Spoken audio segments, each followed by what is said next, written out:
Welcome to Lee Anderson's Real World. My name is Lee Anderson. I'm the Reform UK Member of Parliament for Ashfield. And today we've got Chloe Dobbs. This is the third time on the show. Third time lucky. Third time lucky. And the legend that is Sir Vince Cable, former leader of the Liberal Democrats. He's back on for about the seventh or eighth time. He is a glutton for punishment.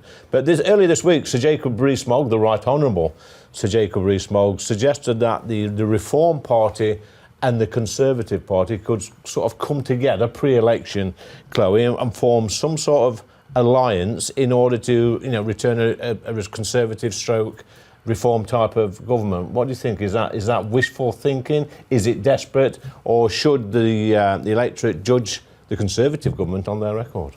I think that the public should judge the Conservative government on their record, and of course it's in the Conservatives' interest to make a pact with Reform because they're absolutely plummeting in the polls, and Reform is catching up and might overtake them. Already seem to be going there in Wales. So of course it's in the Conservatives' interest, but do they deserve it? Absolutely not. I mean, they've completely failed on a multitude of different things, especially migration, which voters are really, really upset about. Why on earth do they deserve to make a pact of Reform to boost their electoral hopes when they've had 14 years in government and they've done bugger all? Sir Vince, you was part of a coalition at one time, weren't you? Yes. How did that work? Do you think it's a good idea for parties to come together when they're so... Well, you're completely... Well, I think it's a different situation. Yeah. I mean, that was parties working together in the national interest at a time of national crisis. It's fundamentally different. I mean, as far as this... Jacob Rees-Mogg proposal. I mean, I can see what's in it for the Tories. I mean, it might help them to save a few seats and the massacre would be a bit less than it otherwise would be. But I can't see what's in it for the Reform Party. I mean, they worked with the Tories in 2009. They had a common project. That was Brexit. But what is there in it now? I mean, their strategy is to destroy the Tory party and then take over the remnants. I mean, that's what they're about. And they're not going to achieve that by some deal helping Jacob and his friends. What Jacob said, it looks quite appealing to your traditional Conservative voter, but is it an act of, or is it an admittance of failure, do you think, over the past 13, 14 years? Well, I don't think you can treat the whole of the 13, 14 years as one unit. It wasn't. I mean, the coalition was fundamentally different. I see, because you was there then, weren't you? But what we're judging is what's happened in the last 5 years, essentially. And on three major areas, they failed. Boris Johnson was a hero, and then lack of self-discipline. We know the story. The Truss experiment was a complete catastrophe. And the big project, Brexit, I mean, the majority now think it's a mistake, and even Nigel Farage is saying it was it's failed. So yeah, but he didn't say it was a mistake, though, did he, Chloe? He didn't say it was a mistake. He just said the Conservative government have not delivered a proper Brexit like the British public was promised. Yeah, I mean, Vince carefully corrected himself there from the word mistake to the word failure, which is quite different. Brexit gives us freedoms that we can choose to take advantage of or not. For example, it gives us more regulatory autonomy. However, we have not done all the cutting of red tape that should perhaps make our market more competitive that we could have done. It potentially gives us more control over our borders. I think we all know how that's gone, right? So Brexit can be a success, and it's a great shame that we have failed to do so, and that consequently, as Vince has pointed out, a lot of people are now thinking that Brexit was a bad idea. I think that Brexit was a good idea, but we need to actually start capitalising on it. I think the problem is, Sir Vince, a lot of people in that place over there, I think there's 3/4 of the MPs at the time didn't really believe in Brexit. They actually campaigned and voted against Brexit. And presto, when Brexit is finally voted for, they're still doing their best to halt it, to slow it down, to make it not work as it should. And then all of a sudden they're saying, oh, we've been vindicated. Brexit's been a complete failure. I'll tell you what's been a failure, it's the politicians over there. Well, most of the moderate Tories I worked in to try and reduce the damage have left the Tory party or were thrown out. So I don't think that's fair. The other key point, of course, is you say it's Brexit in name only. It wasn't. We left the single market, we left the customs union, and business now sees the consequences. In a much smaller economy, relatively higher inflation, we paid the cost.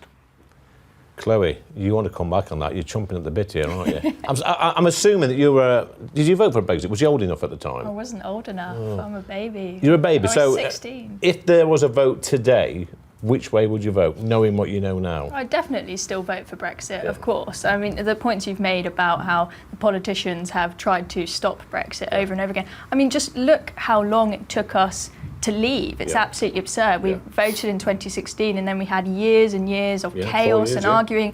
And, you know, Boris having to prorogue Parliament, you know, we can get into another can of worms there, whether that was legal or not, but the fact that he had to do that to get Brexit across the line and stop the MPs from trying to legislate to stop Brexit, and then we have with Theresa May, MPs trying to legislate to stop a no deal. I mean, it was just absolutely bonkers. And what's the great shame there is that we spent so many years running around like headless chickens trying to get Brexit across the line. Meanwhile, the country was just falling apart, and every other issue in the country, housing, healthcare, etc., was just left to rot. Let's try and nail Sir Vince here. I'm not going to try and catch you out, Sir Vince, but what are the advantages of Brexit? Because surely there are some. There was a theoretical advantage that we might be able to save big trade deals with other countries. That was the one big positive if it happened. But the Americans are not interested. There's nothing happening on the American front. The Indians are playing hardball. We're not getting even close to an agreement with them. China was the potentially big catch, but we've fallen out with the Chinese. So we've got these trade deals, tiny little trade deals with Australia and New Zealand that have virtually no impact on the economy at all. So the one big upside hasn't happened. Well, you know, we was promised, Sir Vince, and by a lot of people on your side of politics, that our car factories were going to close. There's going to be mass unemployment. 3 million people are going to be thrown on the scrap heap overnight, when actually the actual reverse happened.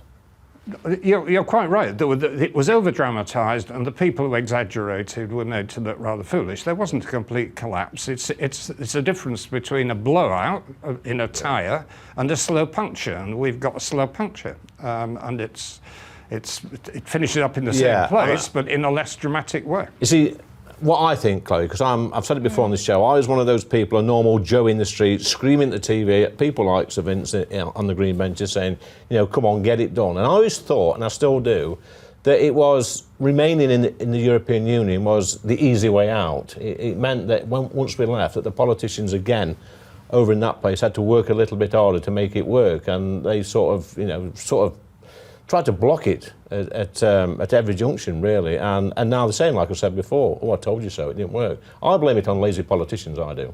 Yeah, definitely. I think that it was incredibly undemocratic that politicians tried to stop it, thinking we know better than you Brits that voted for this, which I just think is quite pretentious, to be honest. It's just going back on the stuff about the economics of it. A lot of the economic problems that we have had over the past few years have been the same, if not worse, in countries in Europe. There are various different things going on. We had a huge pandemic, we've had the war with Ukraine, various different things. But even if Brexit doesn't benefit us economically in any way, it's very simplistic to just focus on the economic side. This is more so about autonomy and democracy. If some bureaucrat in Europe doesn't treat us properly and the laws that they make don't serve Brits, there's no means of redress. Whereas here, if you have a problem with the laws made in Britain, you can go to your local MP, ask them to do something about it in Parliament to try and resolve that issue. I mean, that's just one of many of the reasons why it was a good reason to leave. I think it's been a great debate so far, Vince. It's great that you're here of a certain age. You know, you're one of the, I dare I call you, one of the grandfathers of politics, a well-respected politician, even by people on my side of politics, who's contributed a lot. Now we've got a young lady here who's in her early 20s who's just coming into politics. So it's a fascinating discussion. We started off with Sir Jacob Rees-Mogg and a possible coalition with the Conservative Party, and we've ended up talking about the advantages of Brexit, or the disadvantages, as Sir Vince may say. But look, that's been absolutely brilliant.